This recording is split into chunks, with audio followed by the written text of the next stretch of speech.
What's up, you guys? It's Lincoln here. Welcome to the video. Today I'm going to be showing you a poor man's covered call setup with one of my favorite things, which is a deep in the money leaps. I'm going to do it on an option that I already own, but I wanted to add some extra exposure. So we're going to walk through that, and then I'm also going to go over Dropbox, which is the company that I set up this poor man's covered call on, and the bull case for them, why I like them. We'll talk a little bit about their most recent earnings call and why I ended up wanting to add some more exposure. So as you guys can see, the current balance is here, and you may notice this new line, and yes, this does stand for Robinhood. So I am back on Robinhood. That's basically because on Fidelity, in order to trade spreads, you need at least $10,000 in a margin account. IRAs cannot be margin accounts, so I would have to have $10,000 in my individual Fidelity account. I currently only have, I want to say it's like $4,000 in there, 3,000, I guess it's this number right here, so $3,300 in there. So once I have the money to add another $6,000 into my individual account, I will fully move out of Robinhood, but for now I am back in Robinhood so I can trade this poor man's covered call. Yeah, so that happened this week. That was kind of disappointing, but Robinhood came to my rescue. Like I said, I don't have anything specifically against Robinhood other than them not offering retirement accounts. So like I said, I'd much rather fund my IRAs than my individual brokerage accounts with the money that I do have. Just for the tax efficiencies. You guys watched my last video kind of about the compound effect of that over time. Anyway, okay, so let's look at Dropbox first. So they have market cap of $9 billion. You can see since they IPO'd, they've basically traded flat. They're down a little bit in the past 3 years since their IPO. They are just now becoming consistently profitable. You can see their most recent earnings are all positive, but they have not had a year in the black yet. But this, in 2021, I do believe that they will be in the black and have some pretty positive earnings overall. So this is a company that I've liked and I've been in for the last probably 6 months or so. And I'm just going to kind of walk through, this is how I do a basic stock valuation, so if you want to take some pieces of this, go for it. So I usually jump in, I use Yahoo Finance. It is the one Yahoo product that is actually worth something. Anyway, yeah, so I check out forward PE and the PEG ratio. Forward PE basically just takes the next 12 months projected earnings. I like that as opposed to the trailing PE. I think both are valuable, but especially in these tech companies, the forward PE is basically how investors are pricing it. Price to earnings growth ratio is right there, and then I usually go down, check out how many shares outstanding, check out the insider and institutional ownership. This is higher than I typically like. I like it when insiders are holding a little bit more than this and the institutions haven't quite found it yet. Generally means higher upside potential. Float is a short percentage of float's a little bit high right now, but if the stock does well, then these short people are going to get squeezed, which is what happened in GameStop. So you could see this popping up a little bit. Anyway, this is just these are the numbers I look at. I look at cash per share and that sort of thing. So you can see $2.70 in cash per share. It basically means you're paying $20 a share for this company. So I jump into the financials, and you can see just under $2 billion in revenue. So given the company has a market cap under $10 billion, they're just under 5 times revenue, which is very, very cheap for a software company right now, especially when their gross margin is about 25%. So that's huge. Obviously, we'll jump into a couple of their investor relations, part of their presentation that they put out for their fourth quarter report, and I'll kind of go over some key numbers from that too. But yeah, look at this. This is basically all recurring revenue, which is my favorite kind of revenue, since they don't need to go out and earn new business for this. And you can see they're growing over 10% per year. So given the company, you can see the forward PE was about 17, I believe, 18. They're growing over 10% a year, their top line revenue, and they have a 75% gross margin. I think this is a great company. They have, most of their clients are business clients, but they do have some individual plans and some family plans, that sort of thing. So we'll jump into that, like I said. So you can see their operating expenses are pretty high right now. They're obviously spending a lot of money on advertising, that sort of thing, to get their product out there, which is eating into their bottom line profit. But given the revenue and their 10% growth, if they decide to cut back on advertising, they're going to be instantly much more profitable. So nothing I don't like about that income statement. And then I jump in, you can see operating cash flow. This is big. They've been making money for a while off their basic operations. I don't know, I keep going back. So that's positive. They announced a share buyback program, which I'm all about. They did issue some debt to do that, but with interest rates so low right now, I don't mind to see them issuing debt to buy back stock. I think it's a prudent decision, especially where their stock price is at. And then, yeah, I usually check out the balance sheet and look at their cash position, which we've already seen as high. It's $2.70 per share. So you can see they have over $1 billion in cash and cash equivalents. And then I look at the total debt, and they have about the same in debt. So if they did want to completely erase their debt, they could do that just using cash alone. So that is a strong balance sheet. Obviously, they did just issue another $1 billion in debt. So this is not going to look quite as nice once that hits the balance sheet. But like I said, I do not mind the decision. So given the revenue numbers and the clean balance sheet, they're making money from their regular operations. Like I said, it's a software company with recurring revenue. The market cap's under $10 billion. I think that's insane. I think they are a great acquisition target. That's not why I'm buying them. I hope they don't get bought out, because I think over the next 5 years or so, this is a stock that could easily go up over $100 a share, and that's just based on some similar companies. I like to compare them to DocuSign. Obviously not quite the same business model, but same idea. And this is a $40 billion company that has quite a bit less revenue, half the revenue. Obviously they're growing at a higher rate, closer to like 30 or 40% a year. But their margin's about the same, 75% gross margin there.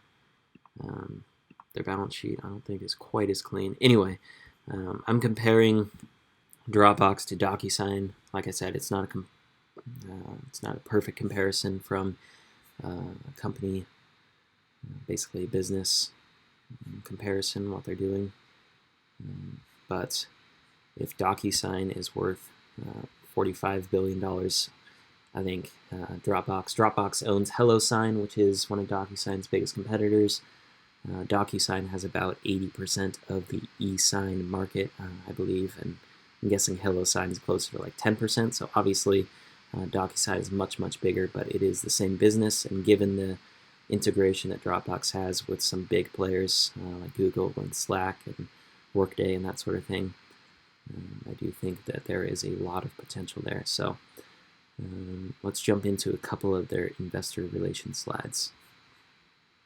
All right, so jumping into a couple slides from their presentation that I just want to highlight. You can see they got 700 million users and just 15.5 million users that are paying. So there's obviously a ton of upsell potential there from people who are already regularly using them. But 700 million users, that is a lot of users. And you can see 80% of subscribers use them for work. So there is a huge market for it. There's a lot of companies that are using it. So I think there's a lot of potential basically for their premium content, them to force premium content, and people will start to pay it if that's what they want to do. Another big thing here, like I mentioned, they own HelloSign, which is an acquisition they made, I think last year. It's basically Dropbox's biggest competitor, and part of the reason that I think they will start to command a higher valuation. So yeah, they've been growing that pretty well, and there's more and more people using HelloSign. So I think there's some potential to add some premium users for that in the future. And then here, we just jump into a slide with kind of talks about that growth that I was talking about. You can see the revenue growth up over 10%. That's huge for a software company. There's not very many companies in the marketplace right now. I mean, given where we're at valuation-wise, there are not many companies out there that are growing their top line by over 10% and trading for a very moderate PE. Like I said, forward PE of about 18. This is not an expensive stock in my opinion. Like I said, I like the business and I love the valuation. So, and then you can see here's their target model. They are very near where they want to be, and like this basically shows once they cut their expenses a little bit more, which they are working on, and they definitely have room to do, they're going to be making a lot of money. As with all software companies, that's why they get the valuation that they do. They can increase their revenue somewhat exponentially, and their costs stay very linear. So they do not need to add a whole bunch of employees to sell more product. They already built their product. Obviously, there's some tweaks and updates that they can make along the way, and they need to stay innovative. But the costs grow very moderately, whereas the sales and the revenue number can grow somewhat exponentially. Okay, so that is the bull case for Dropbox. That's why I'm a buyer, why I like them. Obviously, after this earnings report, kind of mixed reviews. They didn't drop too much, but people didn't love what they heard. But I did. I think $2 billion in recurring revenue for a $9 billion company is very impressive. So please do your own due diligence. That's just what I'm looking at. Obviously, I went over this stuff pretty quick. So like I said, do your own due diligence. Don't just copy it because I'm doing it. Yeah, so let's jump into it. I already explained why I had to get back into Robinhood, basically because my account in Fidelity isn't big enough. But yeah, I bought that exact same Leaps contract that I already owned. You can see here it is in my Roth. $10 call for January 20th, 2023. I bought it at $13.26. Here it is, the $10 Dropbox call expiring January 20, 2023. You can see I paid $14.05 for this, so I paid a bit more than I paid for this one previously. See, I paid about $80 more for this one, but I bought it for the exact same reason. So if we go ahead and look, let's look at this chain, and I'll show you guys the Greeks that I was looking at. It's the same thing that I've been over though, so good open interest. I like this to be over 100 at least, bare minimum, and I like there to be at least 50 contracts in volume a day, preferably. So this is pretty good for a deep in the money Leaps contract for how far out it is. There's pretty good volume. Anyway, Delta right around 90. You can see that break-even price is super pretty low. You can see the break-even price is low, about where I like it. Theta super low, but yeah, these are the contracts I'm looking for. I've talked about these before. So anyway, now to set up the poor man's covered call, I'm going to need to sell an out of the money call option. Basically, how I decided on this one, you can see I sold it for 35 bucks. And you can see the Greeks here. You can see the theta, almost $1 a day, a little over $1 a day.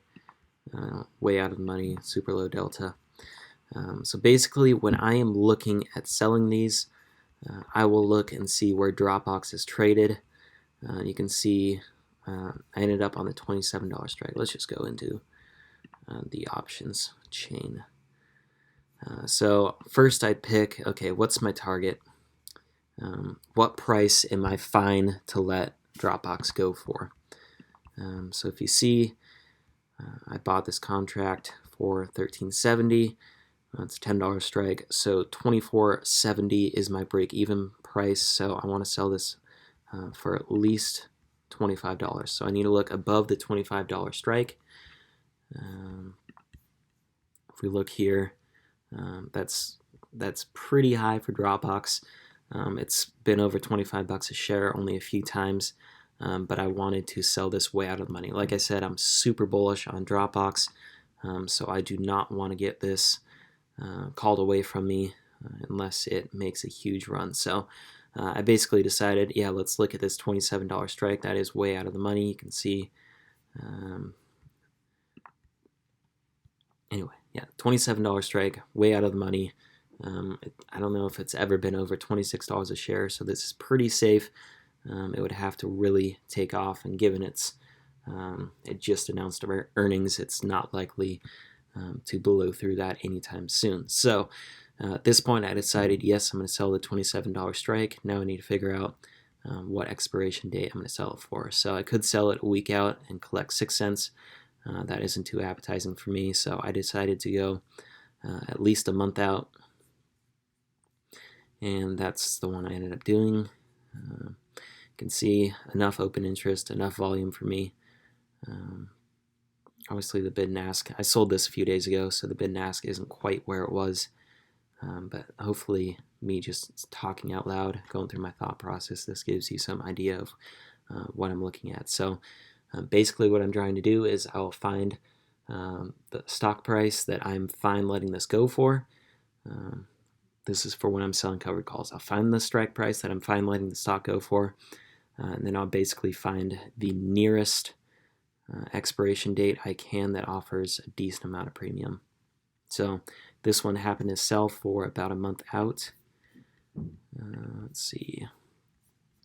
So it's the March 26 contract, and I sold it just over a month out. So that is, I usually will sell something about 3 weeks to 4 weeks out. That is generally the expiration dates that I'm looking for. You can see collected 35 bucks. I'm already up 42% on it. Dropbox hasn't budged, and I expect next week it'll really start to fall off. So I might buy this one back at the end of next week and then again sell it for another week out. So that's basically what I'm doing. I'll link the sheet down in the description below this video so you can copy it and set up your own stuff in here and look around and look at the formulas I'm using. But you can see I started to utilize this covered call tracker page. So you can see I bought into that Dropbox call, $10 strike for 14.05. The expiration date, got the days to expiration, and then you can see I got my first short call input here, so $27 strike, and I sold it for a credit of $35.35 per share, and then the expiration date of March 26. So say next week this thing goes down to 10 cents, I'll probably just end up saying I bought this back for 10 cents, so collected 25 cents, and then I'll move on and say I sell another one for 35 cents. You can see all these formulas adjust over here, so my total premium is now 60 cents. My effective cost is my original debit cost minus my total premium collected, and that is just going to slowly add to my total profit by selling some more covered calls against these. So I will plan on selling these. Again, I'll probably be looking for that $27 strike next week if everything goes according to plan. If Dropbox rises a bunch but still expires below, then I'll likely start looking further and further out of the money. And basically, yeah, I guess we'll cross that bridge when we get there. You guys will see I update these every week, so you'll be able to see how I adjust if I need to adjust at all after that. So that is my poor man's covered call on Dropbox. Like I said, unfortunately I had to do it on Robinhood. But like I said, I got nothing against Robinhood other than I don't think people are going to take advantage of the IRA accounts that they have available to them. And plus it shows that I'm down $1,000 in this account all time, which I'm not. I just took money in and out of it. So anyway, I got some grief with Robinhood. But yeah, that is the poor man's covered call. I hope you guys enjoyed the video. Please feel free to ask any questions down below in the comments. But yeah, that is, hopefully you got my thought process there, how I evaluate a stock and what I'm looking for in my short covered call setup. So yeah, that's it. Thank you guys for watching. I'm going to post a couple links for my favorite books down in the comments, so be sure to check those out. I'll post my favorite basically stock picking book, and then my favorite option trading book. And then the next few weeks, I'm going to start jumping into my portfolio in kind of as a holistic view. I've been talking a lot about the options that I hold, and that's what people like that, I think. But it is far from the biggest portions of my portfolio. So we'll jump into my equity plays, kind of what I'm using for index funds and that sort of thing. So I hope you guys enjoyed the video, and I'll catch you guys in the next one.